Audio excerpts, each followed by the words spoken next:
If this video found you, do not assume it means fate chose you. Do not assume an algorithm read your mind, or that some hidden force decided you needed to hear this tonight. That story is comforting, but it is not what is happening here.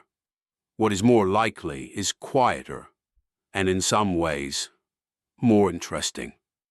Perhaps this title caught your attention because you have spent much of your life feeling slightly outside the room, even when you were standing in the middle of it. Surrounded by people, and still somehow apart from them, you have walked into a space and understood its mood before anyone said a word. You have listened to someone speak and felt underneath their sentence that something did not match. Their tone said one thing, their eyes said another. You noticed. You almost always notice. You have left gatherings that everyone else called fun and felt strangely empty on the drive home. You have sat through conversations that were pleasant on the surface and exhausting underneath, and you could not explain why, because nothing had gone wrong. Nothing had happened, and yet something had drained out of you. You have sensed that a friendship was changing before either of you said it out loud.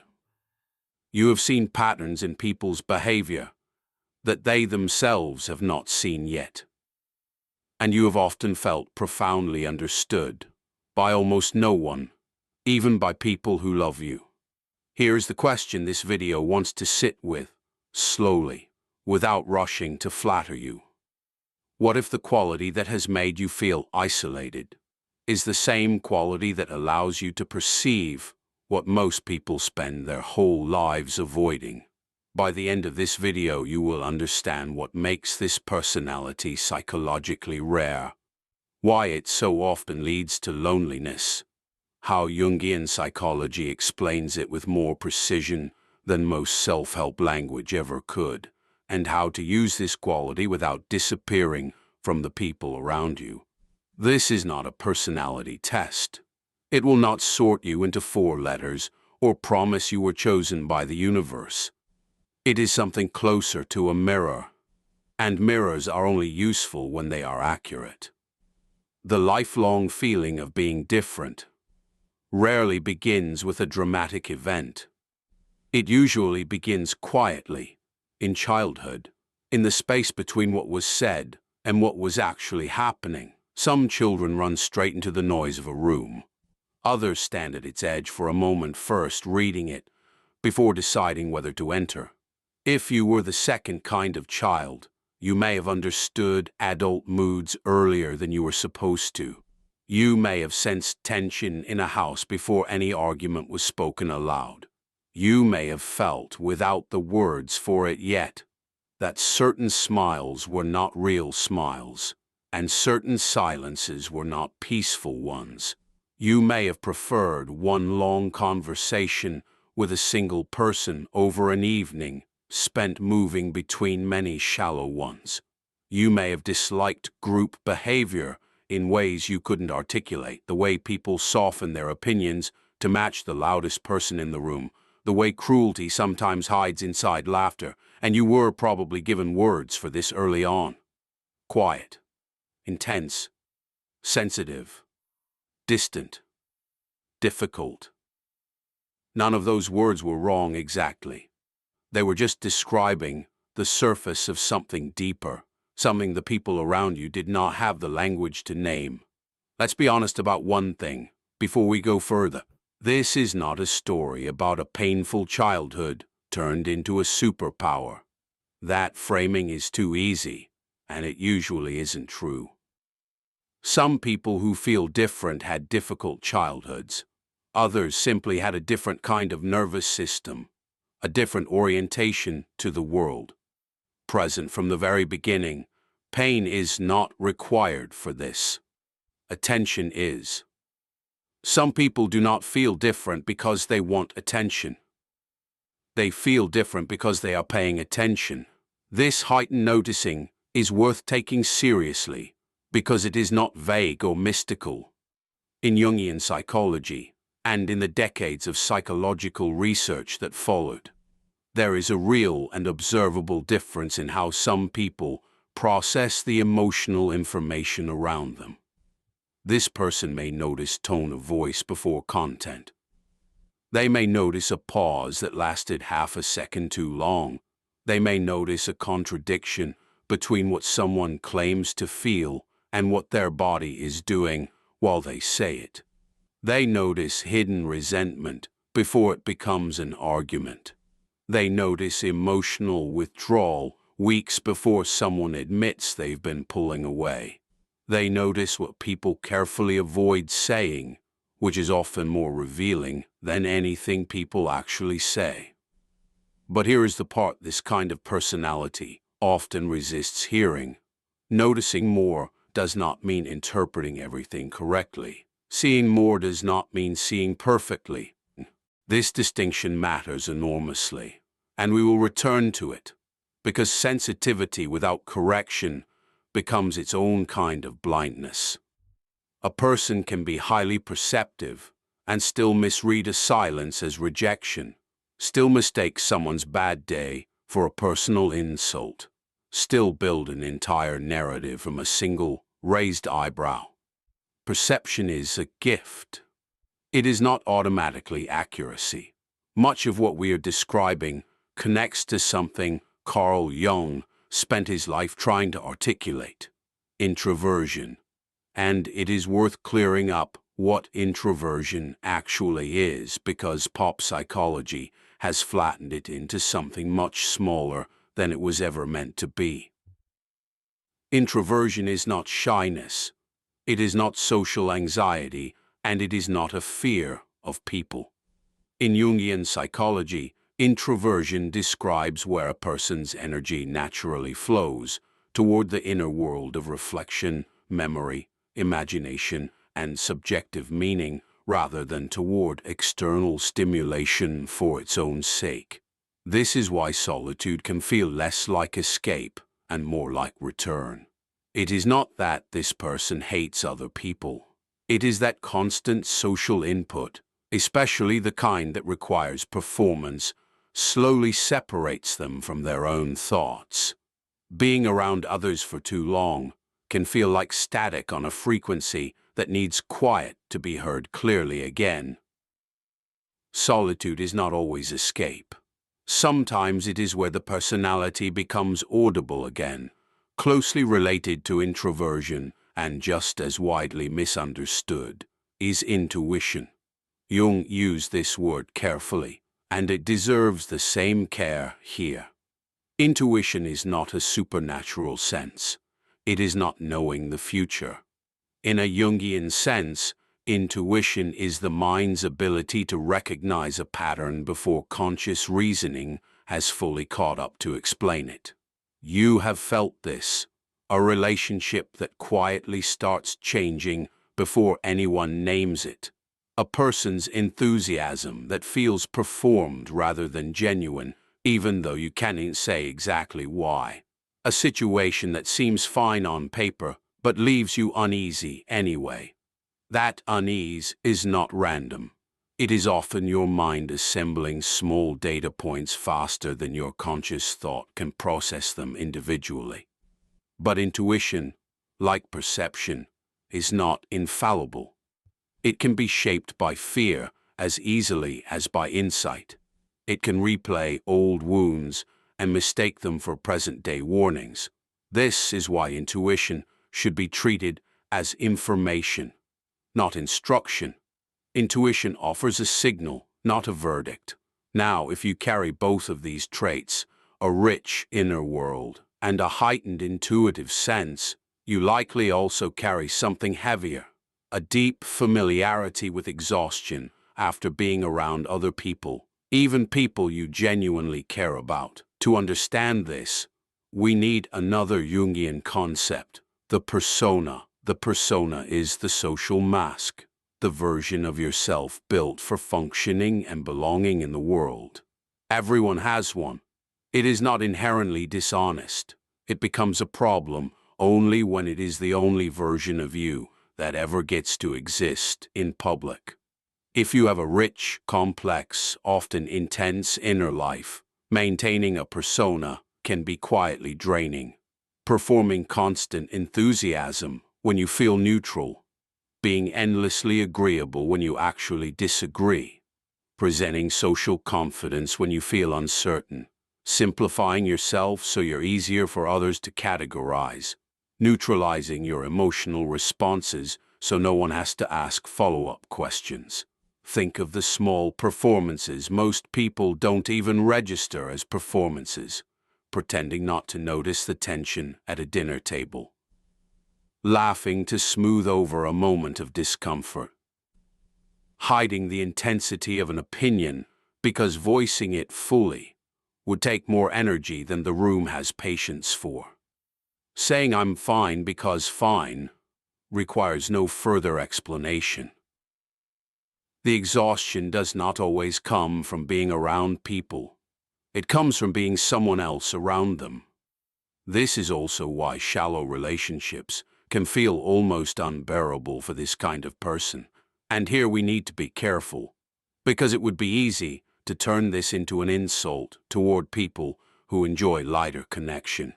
That is not the intention. Some people build closeness through shared jokes, shared activities, easy company, without needing to go deep to feel connected. That is a completely valid way to relate to others. But for a person wired toward depth, light connection can start to feel like standing near a fire without ever getting warm. The disappointment builds slowly. You keep showing up to conversations, hoping one of them will finally open into something real. And when it doesn't, loneliness creeps in, not because you are unloved, but because you are unseen in the specific way you need to be seen. And here is where this video needs to challenge you rather than simply comfort you. Ask yourself honestly, do you want connection, or do you only accept connection once it reaches the depth you prefer? Sit with that question for a moment before moving on, because the answer isn't obvious, and it isn't flattering either way. This brings us to the part of the video that matters most, and the part that most content like this deliberately avoids, because it is far less comfortable than validation. It is the shadow side of being rare. In Jungian psychology, the shadow refers to the parts of ourselves we don't consciously acknowledge, often because they contradict the image we want to have of ourselves. And here is an uncomfortable truth: identifying strongly with being different, being deep, being the one who notices things carries its own shadow. That shadow can look like quiet superiority, a private conviction that you understand people better than they understand themselves. Contempt disguised as detachment, a belief that no one truly understands you, held so tightly that you stop giving anyone the chance to try. Romanticizing your isolation instead of examining it. Avoiding vulnerability while calling it self-protection. Rejecting people first so you never have to feel rejected. Mistaking social discomfort for evidence of depth. Turning sensitivity into an identity rather than a trait. Quietly assuming that people who enjoy simpler things are simpler people. Treating your own intuition as unquestionable rather than as one perspective among many. The moment being misunderstood becomes your identity. Understanding others begins to feel like a threat. Being rare does not mean being better. It never did. And confusing the two is one of the most common ways this kind of personality quietly stunts its own growth. This shadow work connects directly to another Jungian idea worth understanding clearly: projection. Projection happens when we unconsciously place our own unresolved feelings, fears, or expectations onto someone else, and then experience those feelings as if they belong entirely to that person. A highly perceptive person can be especially prone to this. precisely because they trust their own reading of people so much. They may assume silence means rejection, when it might mean nothing more than someone having a difficult day. They may read emotional distance as betrayal, when it might be someone protecting their own privacy. They may interpret someone's confidence as arrogance, simply because vulnerability feels safer to them than certainty. They may decide someone is being false because that person expresses emotion differently than they do. Sometimes what feels like insight is an old wound finding a new face. This is not a flaw unique to sensitive people. It is a universal human tendency.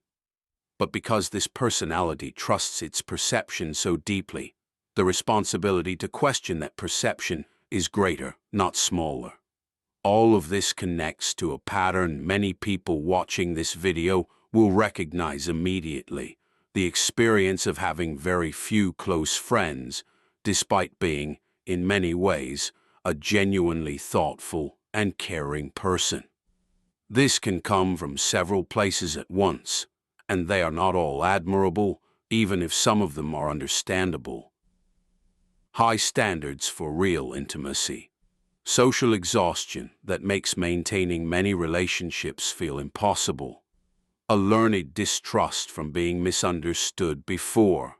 Repeated disappointment when connections stayed shallow. A preference for one-to-one depth over group belonging. A quiet fear of being fully known and somehow found lacking. A habit of withdrawing at the first sign of friction rather than working through it. Difficulty tolerating the ordinary imperfections that every long-term relationship requires.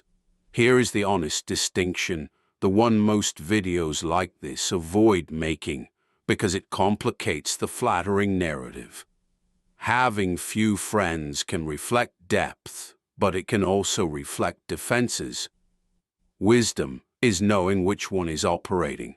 That single sentence deserves more attention than most people give it, because it is the difference between a personality that is developing and one that has simply built a comfortable story around its own avoidance.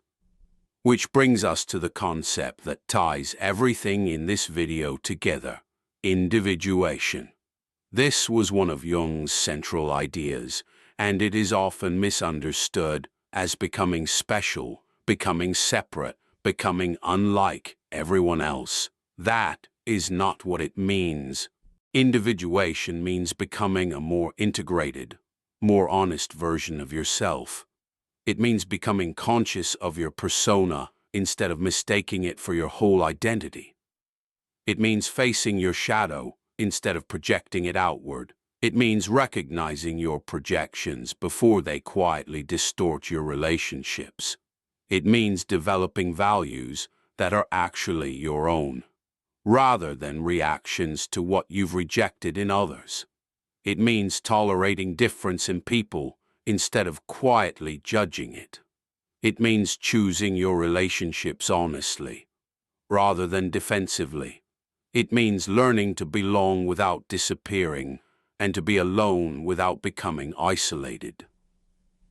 Individuation is not becoming unlike everyone else. It is becoming less divided within yourself. This is the real work behind everything this video has described so far, and it shows up in small, undramatic signs of psychological maturity. Listening to someone without immediately analyzing them. Being able to tell the difference between an intuitive read and a fear response.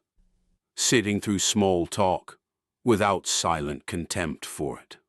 Explaining your needs clearly instead of expecting people to sense them the way you sense things. Letting others be fundamentally different from you without needing to fix or judge that difference. Accepting that not every relationship needs to reach your preferred depth to have value. Setting boundaries without vanishing behind them. Staying sensitive without becoming fragile. being comfortable alone without turning loneliness into a personality. And maybe hardest of all, admitting when your perception of a person or situation was simply wrong. None of this happens automatically. It requires deliberate practice, especially for a personality that has spent years being right about things other people missed, and has quietly started to expect that pattern to continue indefinitely. So if any part of this video has felt familiar, here is what to actually do with it. Because recognition without action changes nothing. Protect real time for solitude, not as an escape from people, but as a space where your thoughts get to finish forming, write, or reflect in whatever way works for you, so your inner world has somewhere to go besides your own head. Verify your intuitive impressions instead of automatically trusting them. Ask questions before assuming conclusions. Build relationships slowly and let people prove themselves over time, rather than requiring instant depth. Communicate your needs directly instead of quietly expecting others to intuit them the way you intuit theirs. Stop testing people silently to see if they'll pass some standard they don't even know exists. Stay curious about your own shadow instead of assuming you've already dealt with it. Engage with the world instead of only observing it from a careful distance. And find ways to turn your sensitivity into something useful: creativity, discernment, genuine compassion, rather than letting it curdle into isolation. Your task is not to prove that you are different. It is to make your difference useful. Let's return, finally, to the title of this video, because it deserves a real answer instead of a mysterious one. This video did not find you because you were chosen. It likely resonated because you have spent years, maybe most of your life, quietly searching for language that could explain an experience you couldn't fully articulate. The feeling of noticing too much, the exhaustion after pretending, the loneliness that persists even when you're not alone. The sense that most conversations stay on the surface of something you wish they would go beneath. This video did not create your identity. It gave words to something you were already trying to understand. That recognition is valuable. It is not nothing, but recognition is a beginning, not a conclusion. The real work starts after the video ends, in the ordinary, unglamorous moments where you choose whether to keep performing a simpler version of yourself, or whether to slowly, carefully, let people see more of what's actually there. So here's where we leave this. Your sensitivity may be real. Your need for depth may be real. Your perception may genuinely be more developed than most of the people around you.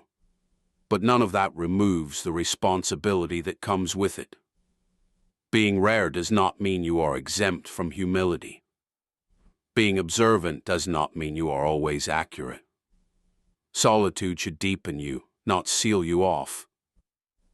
And difference only becomes meaningful when it is integrated into a fuller life, not preserved as a private badge of superiority. Perhaps this video did not find you by fate.